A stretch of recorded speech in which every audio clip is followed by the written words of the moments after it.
In a powerful tribute to the 80th anniversary of Victory in Europe Day, the Tower of London has once again become a place of reflection and remembrance. A sweeping installation of over 30,000 ceramic poppies now spills from the historic White Tower, transforming the landscape into a visual metaphor for the sacrifices made during World War II.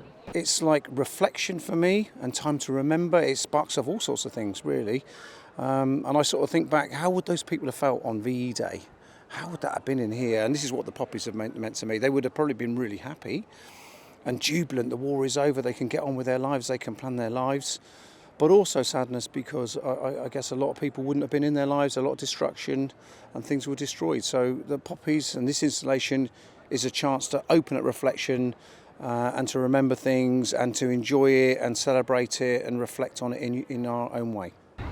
This was the easiest one of all the installations to do because it was an exciting thing to do, if that makes sense, and more of a feeling behind it. For everyone knew what they were and everyone was excited to put them in.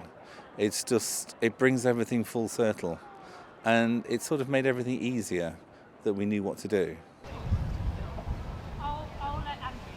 For me, the poppies have always acted like a liquid. It's like they become a metaphor for the spilt blood of all those who died in the war. And so what I've done is create a series of episodes that happen around the tower. So behind me here you've got basically we're calling it a wound or an explosion. It's almost like a bomb has hit the ground and the kind of poppies are kind of blown out from it. And from that then they kind of flow down across the landscape, join up with another installation that comes off the White Tower and then flow down into Traitor's Gate. So the whole thing is like a moving, flowing installation, almost like blood flowing across the tower.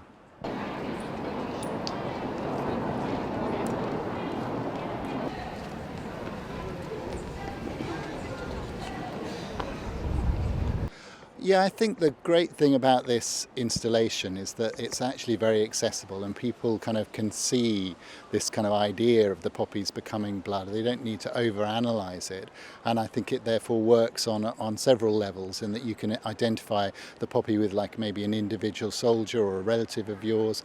And now that we're doing it around the Second World War, I think it's also about like the civilian casualties in London, and the tower itself becomes a kind of a metaphor of the resilience of the city in that war. These vivid red poppies are not just decorations. They represent lives lost and the resilience of a city that stood through war and devastation. Each petal seems to tell a silent story of soldiers, civilians, and the generations impacted by conflict. As they cascade down the ancient stone walls and spread across the green, they invite onlookers to pause, remember, and connect. The installation reimagines remembrance in a public, accessible way. It's not just an art piece, it's a space where memories and emotions converge. Visitors walk among the poppies, many reflecting on personal connections to the war.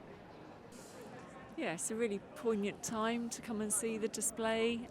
We didn't see them the first time that they were at the Tower of London, and we wanted to come for the 80th celebration. My father and my uncle were both veterans from World War II, so it's really lovely to come and remember them and see the poppies. The symbolism is layered, powerful, yet open to individual interpretation. As London prepares to mark this milestone, the display at the tower serves as both a reminder of the past and a symbol of peace and unity for the future. Open until November 11th, the exhibit stands as a moving tribute, honoring courage, loss, and the enduring hope that followed the end of a global conflict.